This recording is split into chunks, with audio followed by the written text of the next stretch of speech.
Hello everyone, कैसे हो सब। आशा करते हैं सारे बच्चे ठीक होंगे, अच्छे होने चाहिए। और हेल्दी भोजन करिए, फूड पे ज़्यादा ध्यान दीजिए, तो सब स्वस्थ रहेंगे तो पढ़ने में भी मन लगेगा। तो क्लास हम आज फर्स्ट ईयर वालों को और 12th वालों को पढ़ाएंगे आपकी बुक काव्य मंजरी। फर्स्ट ईयर वालों और 12th वालों को पढ़ाएंगे काव्य मंजरी। तो सारे बच्चे ध्यान से सुनेंगे, देखेंगे और समझने का प्रयास करेंगे। आशा करते हैं सारे बच्चे समझदार हैं, बड़े बच्चे हैं और सारे बच्चे अब समझ जाते हैं। तो आप लोग सेकेंड, थर्ड, फोर्थ से कबीरदास के पाठ पढ़ते हुए आए हैं, तो अभी भी आगे आपको इनकी बुक से पढ़ने को मिलेंगी। कबीरदास हिंदी के संत काव्य धारा के निर्गुण शाखा के प्रमुख कवि हैं। आपने 10th क्लास में भी कबीरदास के बारे में पढ़ा, अब आप फर्स्ट ईयर और सेकेंड ईयर में भी पढ़ रहे हैं कबीरदास के। तो कोई भी स्टूडेंट ऐसा नहीं होना चाहिए कि जिसको कबीरदास जी के बारे में जानकारी ना रहे।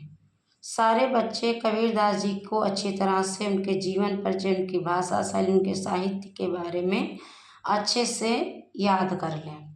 इनका जन्म सन 1398 में काशी में हुआ था और देहांत सन 1495 में हुआ। मृत्यु इनकी 1398 में हुई और मृत्यु इनकी 1495 में हुई। कबीर ने विविध शिक्षा प्राप्त नहीं की, परंतु सत्संग, पर्यटन तथा अनुभव से उन्होंने ज्ञान प्राप्त किया। ये रामानंद के शिष्य थे। इनके गुरु का नाम रामानंद था। कबीर ने पदों और साखियों की रचना की है, जो मुख्यतः कबीर ग्रंथावली में संग्रहित हैं। कबीर पंथियों के अनुसार बीजक ही कबीर की रचनाओं का प्रमाणिक संग्रह है। कबीर की कुछ रचनाएं गुरु ग्रंथ साहब में भी संकलित हैं। कबीर ने तत्कालीन कर्मकांडों, बाह्य आडंबरों, मूर्ति पूजा आदि का खुलकर विरोध किया। साथ ही इन्होंने जात प्रथा, सांप्रदायिकता तथा धार्मिक कुरीतियों की डटकर भद्द सृजन किया। मतलब हिंदू मुस्लिम एकता पर इन्होंने बहुत जोर दिया। समाज को समाज को एक सूत्र में बांधने का प्रयास किया। कबीर की भाषा में अरबी, फारसी, अवधी, ब्रज, राजस्थानी, पंजाबी जैसी अनेक भाषाओं के शब्दों का मिश्रण है, इसलिए इनकी भाषा को सदखुड़ी या पंचमेल खिचड़ी कहा जाता है। इनकी भाषा में कोई बच्चा ये नहीं कहेगा आपने गलत पढ़ दिया, यहाँ गलत आपने बोल दिया, क्योंकि इनकी भाषा ही सदखुड़ी है। इनकी भाषाओं में अनेक भाषाओं का प्रयोग किया गया। अब जैसे आपके पाठ में साखी थी, 10th में आप पढ़ करके आए हैं, तो 5 साखियाँ इन्होंने दी थी और इसमें आपकी 10 हैं, 5 और बढ़ा दी गई हैं, 10 हैं। तो आपने कबीरदास जी के बारे में 10th क्लास में भी पढ़ा था और अब फर्स्ट ईयर में भी पढ़ रहे हैं। तो आइए पढ़ते हैं इनकी साखी। साखी में लिखा है, पीछे लागा जाए था लोक वेद के साथ और आगे थे सतगुर मिले दीपक दिया हाथ। कबीरदास जी कहते हैं कि जब मेरा बचपन था, मैं अबोध था, मैं मूर्ख था, मेरी समझ में भगवान के बारे में नहीं आ रहा था, तब मैं एक जो है वेदों को नहीं जानता था, वेद मुझे नहीं आते थे, उनके बारे में मुझे नहीं पता था। मैं एक अज्ञानी पुरुष था, मेरे पास ज्ञान नहीं था। लेकिन जब मुझे गुरु मिल गए, गुरु ने उस परमात्मा को मुझे मिलाया जिसको भगवान कहते हैं। गुरु के द्वारा बताए हुए मार्ग पर मैं चल करके मेरा जीवन धन्य हो गया। जैसे मेरा जीवन अंधकार से प्रकाश की ओर चला गया। कबीरदास जी आपको समझाते हुए बता रहे हैं।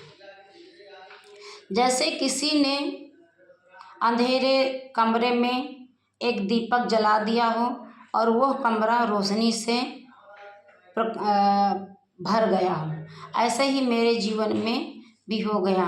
गुरु ने मुझे ज्ञान दिया, उस ज्ञान को मैंने इतना अभ्यास किया कि मुझे परमात्मा की अलौकिक शक्तियों का पता चल गया। तो मेरे अंदर एक प्रकाश प्रज्वलित हो गया। फिर आगे की साखी में आपको समझाते हुए कबीरदास जी कह रहे हैं, कबीर बादल प्रेम का हम पर बरसा आए और अंतर भीगी आत्मा हरि भय बन राय।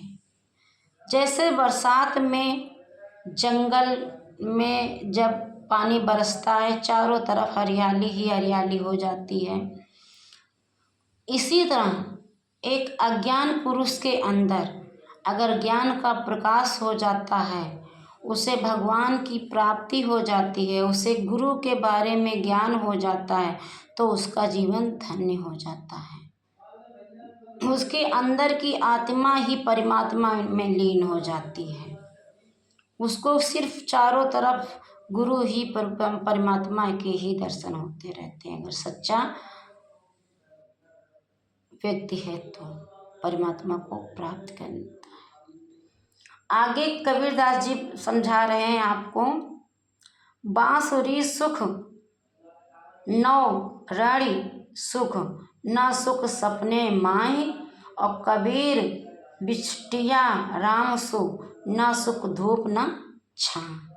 कबीरदास जी आगे की पंक्ति में आपको समझाते हुए बता रहे हैं कि कबीरदास जी कह रहे हैं कि जैसे कृष्ण की बांसुरी को सुन करके, उसकी धुन को सुन करके गाय चाहे जिस वन में हो घास चर रही हूँ, उनकी धुन को सुन करके गाय उनके पास आ जाती थी। ठीक उसी प्रकार कहीं दूर जाने की आपको मंदिर में, मस्जिद में, पहाड़ों पर, जंगलों में भटकने की ज़रूरत, परमात्मा की प्राप्त करने की ज़रूरत आपको नहीं है। सिर्फ अपने मन के अंदर अहंकार, मन के अंदर घमंड को आप दूर करिए, परमात्मा की आपको प्राप्ति हो जाती है। लेकिन बहुत से मनुष्य क्या करते हैं, परमात्मा को पाने के लिए रामेश्वरम, काशी, बनारस, मथुरा, अयोध्या जाने कहाँ कहाँ भटक आते हैं, लेकिन मन के अंदर छल रहता है, कपट रहता है, झूठ रहता है, तो परमात्मा की प्राप्ति नहीं होती। सिर्फ वो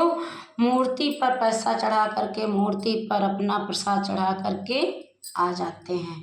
कबीरदास जी आपको समझाते हुए कह रहे हैं कि जैसे कस्तूरी कुंडल बसे मृग ढूंढे बनवाए, ऐसे घट घट राम है दुनिया देखे नहीं।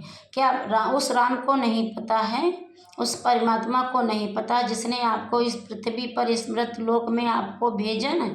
उससे सब कुछ पता है आपको क्या चाहिए।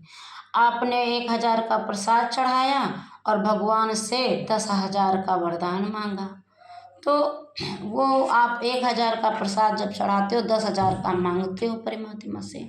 उसको सब पता है कि आपको कब क्या देना है हमें। तो कहते हैं कबीरदास जी कि ऐसी बांसुरी की धुन सुन करके मीरा बाई जी और क्या कहते हैं, गोकुल के नर नारी मुग्ध हो जाया करते थे। औरतें अपना काम, घर बार सब छोड़ दिया करती थी उनकी जब बांसुरी की धुन बजती थी।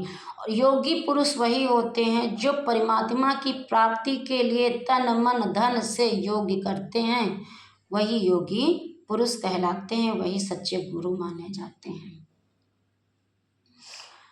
फिर कहते हैं कि मुआ पीछे जान मिले कहे कबीरा राम, और पत्थर घाटा लाहु सब पारस कोड़े काम।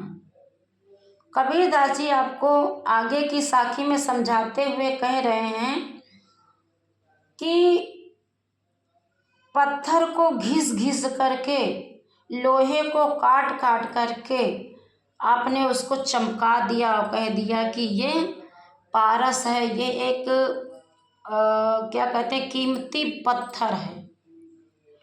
उस कीमती पत्थर को आपने राम का नाम दे दिया, परमात्मा का नाम दे दिया। मेरे रोम रोम में उस परमात्मा की, उस आत्मा की आवाज होनी चाहिए।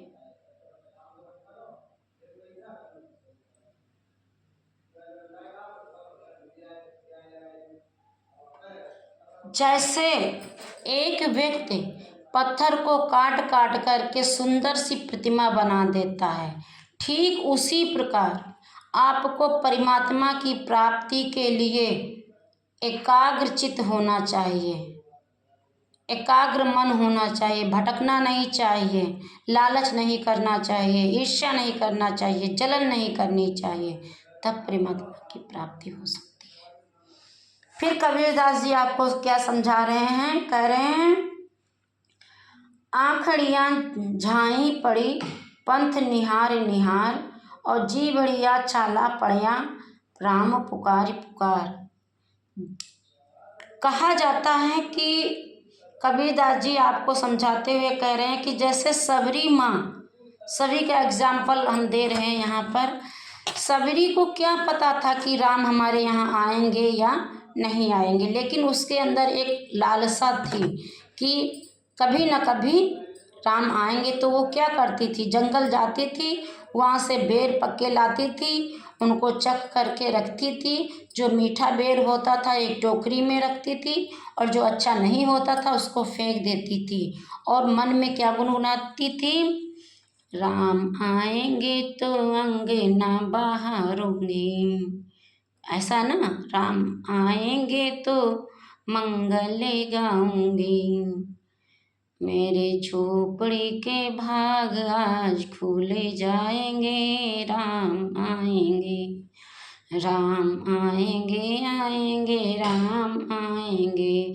कहती थी मेरी इस झोपड़ी के भाग खुल जाएंगे जब मेरे राम, मेरे प्रभु मेरे आंगन पधारेंगे।